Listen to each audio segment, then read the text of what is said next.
Assalamualaikum warahmatullahi wabarakatuh dan salam sejahtera. Nama saya Nur Aina Darwisha binti Muhammad Zadino. Saya dari kelas 4 Belian. Umur saya 10 tahun. Saya bersekolah di Sekolah Kebangsaan Kuala Penuh. Cita-cita saya ingin menjadi seorang guru. Hobi saya suka bermain basikal dan membaca buku. Antara pencapaian yang pernah saya capai di peringkat negeri adalah pertandingan poster Wira Anti Rasuah dan pertandingan seni visual pada tahun ini.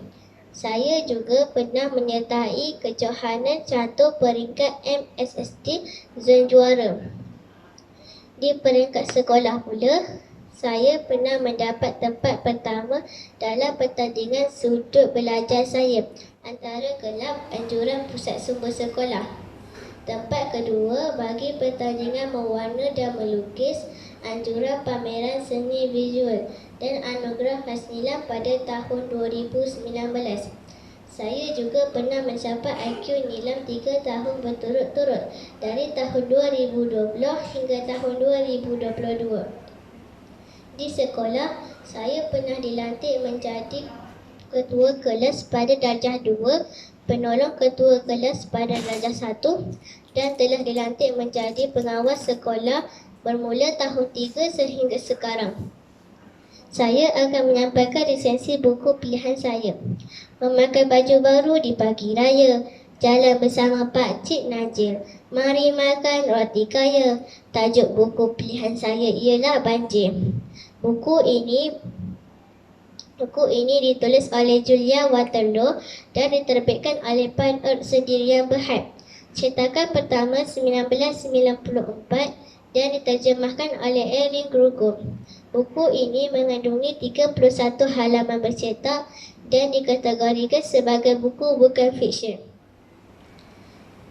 Merujuk Kamus Dewan edisi keempat, muka surat 124, banjir didefinisikan sebagai keadaan air menenggelami atau mengenai kawasan yang luas, air bah. Buku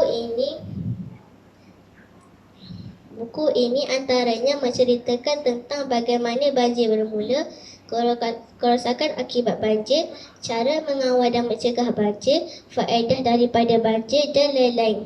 Seperti sedia maklum, fenomena banjir berpunca apabila hujan lebat turun secara tiba-tiba dan menyebabkan air sungai melimpah. Banjir juga akan menyebabkan kerosakan harta benda. Ini kerana apabila air masuk ke suatu kawasan, ia akan merosakkan segala yang ada di situ, seperti manusia, kereta, haiwan dan tumbuh-tumbuhan. Seperti yang berlaku di Amerika Syarikat pada tahun 1955 yang telah menghanyutkan sebuah hotel 4 tingkat.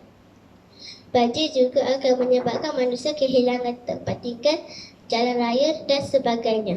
Seperti yang berlaku di China pada tahun 1887 yang menyebabkan lebih 1,000 penduduk mati kepuluran kerana tanaman mereka musnah. Penyakit juga mudah merebak kerana sumber air telah tercemar. Ada pelbagai cara untuk mengawal dan mencegah daripada berlakunya banjir. Salah satunya dengan cara menanam semula pokok.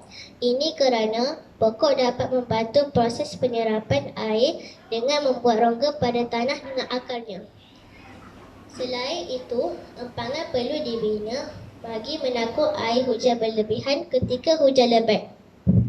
Seperti contoh di China, empangan dibina di Sungai Kuning untuk mengawal banjir. Terdapat beberapa faedah daripada berlakunya banjir. Salah satunya, tanah akan menjadi lebih subur kerana apabila air sungai melimpah akan meninggalkan nutrien pada tanah.